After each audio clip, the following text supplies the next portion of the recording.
Lalu berdasarkan kajian para ulama fonetik, apa yang menyebabkan huruf-huruf itu bisa berembus napas dengan deras? Dan kenapa ada huruf-huruf yang ketika diucapkan tidak berembus dengan deras napasnya? Begitu. Maka apa jawabannya? Ternyata menurut kajian kontemporer, yang menjadi sebab utama dalam permasalahan ini adalah keadaan pita suara. Jadi alasannya apa? Keadaan pita suara. Begitu. Jadi ternyata pita suara kita, kalau kita bisa bagi keadaannya secara umum, maka pita suara itu setidaknya ada 5 keadaan. Keadaan pertama adalah ketika pita suara dalam keadaan bernapas, maka dia terbuka lebar si pitanya, begini kurang lebih lah ya. Ini pitanya. Ini kalau kameranya bentuknya bulat, kurang lebih pitanya seperti itu. Kemudian kadang pitanya agak tertutup atau terbuka tapi tidak lebar.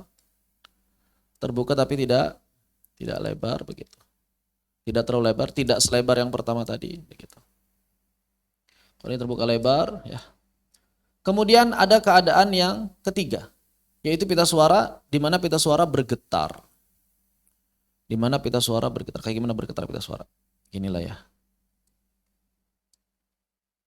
Pita suara bergetar.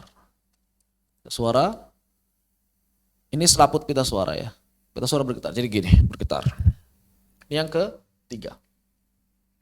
Yang keempat adalah keadaan di mana kita mengucapkan huruf H yang jelas, yaitu pita suara agak tertutup.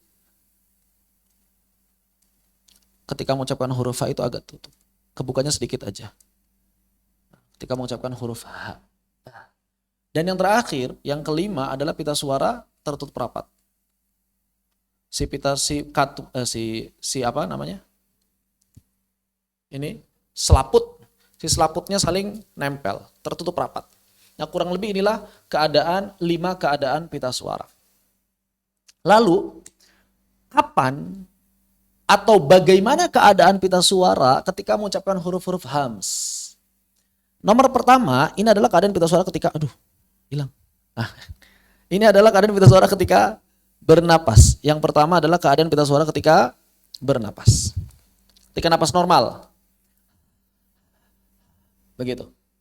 Kemudian yang kedua, inilah yang menurut penelitian ahli fonetik, bahwa keadaan pita suara nomor 2 ini adalah keadaan pita suara saat mengucapkan huruf-huruf hams. Normalnya begitu, terbuka agak lebar. Terbuka agak lebar. Kemudian, kenapa ketika kita mengucapkan huruf-huruf jahar, kenapa ketika kita mengucapkan huruf-huruf jahar, itu tidak ada hembusan napas? Apa yang menyebabkan? Ternyata disebabkan pita suara bergetar. Disebabkan pita suara bergetar. Jadi dia ditahan itu di situ. Ditahan itu di situ. Ya. Ini adalah mengucapkan huruf-huruf jahar. Ketika mengucapkan huruf H, aslinya sama dengan hams yang lain. Tapi kalau benar-benar disamakan, nomor 1, nomor 2, nomor 3, nomor 4, nomor 5. Kalau benar-benar disamakan di nomor 2, maka huruf H akan terjadi khofa. Jadi kalau misalnya kita ucapkan H di sini dengan pita suara yang terbuka agak lebar, maka dia akan terjadi khofa. Apa itu khofa?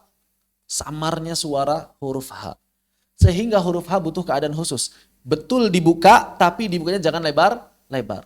Dibuka dengan keadaan yang lebih sempit, yaitu nomor 4. Inilah keadaan huruf H. Sama-sama terbuka, tapi terbukanya harus lebih sempit. Untuk lebih memperjelas suara huruf. Jadi jangan kayak yang lain. Nah, kurang.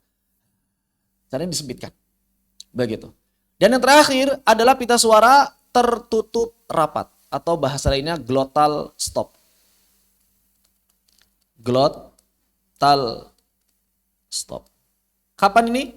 Saat mengucapkan huruf hamzah. Nah, ini dia. Saat mengucapkan huruf hamzah. Jadi Pita suara kurang lebih ada 5 keadaan, ada juga yang membagi menjadi 4, ada juga yang membagi menjadi 3 ya, sesuai kebutuhan. Tapi saya bagi menjadi 5 sesuai kebutuhan juga. Begitu. Ketika kita memahami hal ini, maka kita akan lebih mudah mempraktekannya.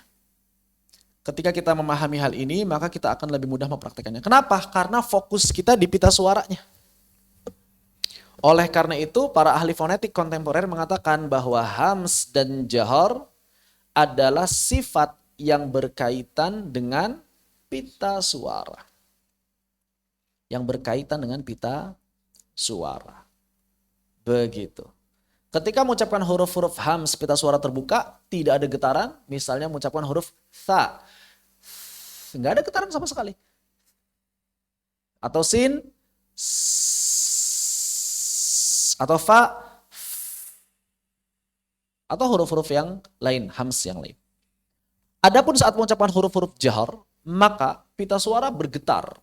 Contohnya saat mengucapkan huruf dzal,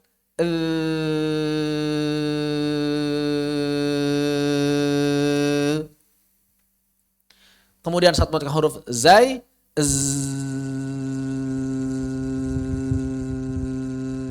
atau saat mengucapkan huruf yang lain, yang jahar-jahar yang lain.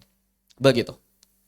Nah, ini yang belum dibahas atau belum tersentuh oleh para ulama terdahulu. Dan ketika kita memahami hal ini, insya Allah ini akan lebih mempermudah praktek kita.